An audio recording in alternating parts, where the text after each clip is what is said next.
Hi, in the next set of videos I'm going to look at solving some simple conics questions and the various ways we can do that.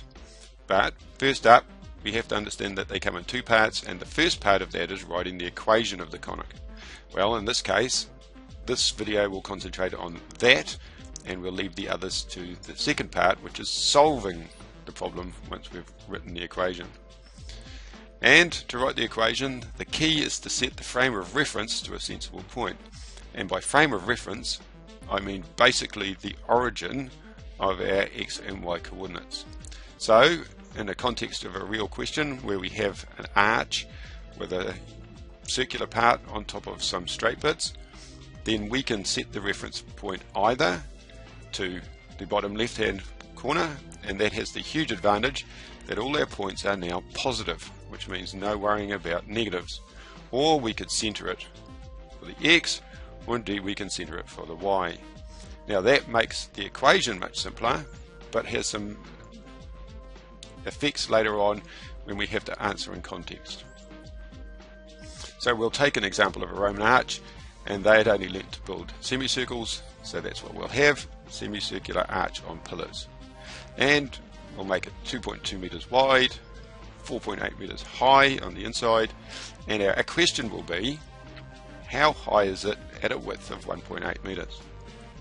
Now, we don't really care how thick the arch is, so we can simplify this question to a semicircle on top of two straight lines, and that's all we care about from the mathematical point of view.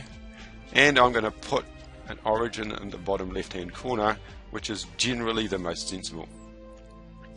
That gives us immediately 2 points, 4.8 high, 2.2 wide.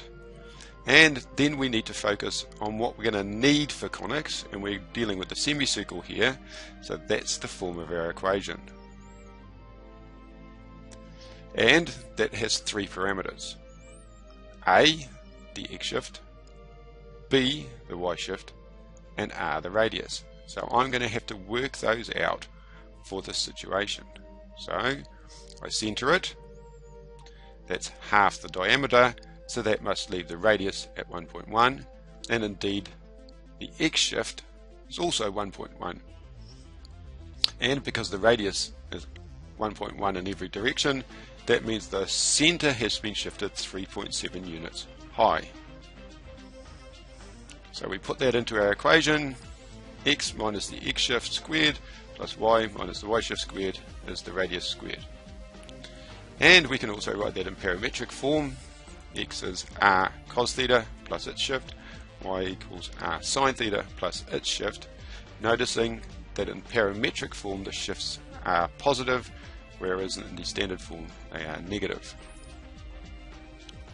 And with that information we can go on to answer our question: how high is it at a width of 1.8 meters? Before we do that, we can also look at what happens if we center it here.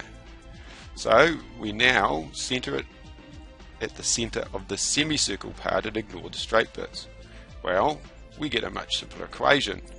We get a simple x squared plus y squared equals 1.1 squared, and a simple x equals r cos theta, y equals r sin theta.